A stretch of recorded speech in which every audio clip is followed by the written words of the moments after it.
When you look at this, you see a kid. When I look at him, I see a psychopath. Today, we bring you a tragic and shocking case of a 17-year-old boy, Colin Griffith, accused of brutally murdering both of his parents in separate incidents.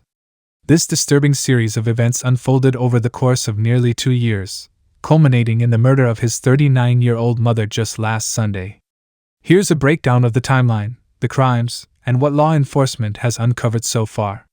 It all began on Sunday, September 8th, when Colin called 911, claiming that his mother had fallen on a knife after a long argument and was bleeding from the neck. A cold-blooded murder of a 39-year-old mother by her 17-year-old son.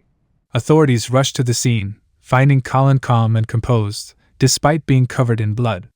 But upon further investigation, police quickly realized the situation was far more sinister. When deputies arrived, they found Colin's mother dead, with a deep stab wound to her neck. The knife used was an 8-inch kitchen knife, far too large for her injuries to be explained by the fall Colin had described. What we found inside was this knife.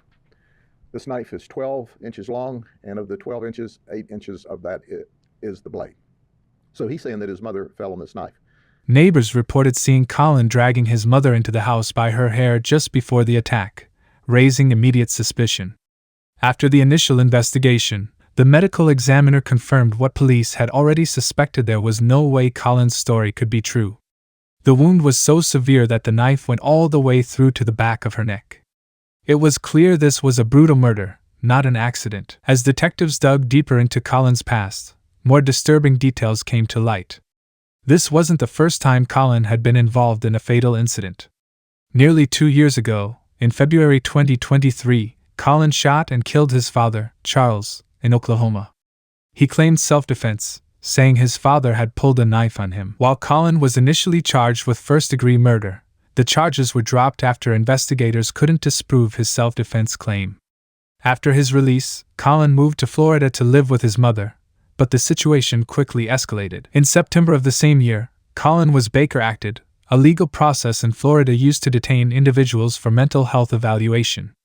During this time, he made chilling statements, threatening to kill either himself or his mother.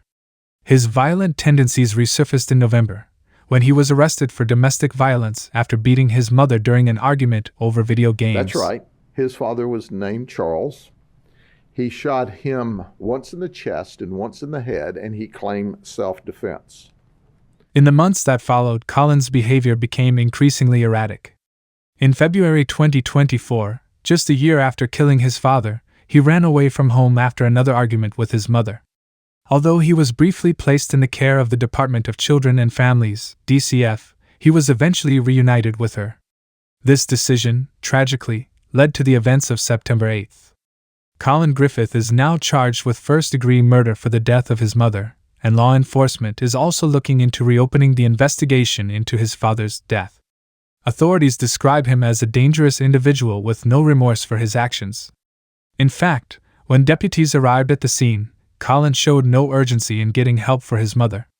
Instead, his first words to police were, "I know my rights. I want an attorney." 18 years of age, shot and killed his father and got away with it, and stabbed his mother in the neck so hard that the knife went all the way through and was to the back of her neck.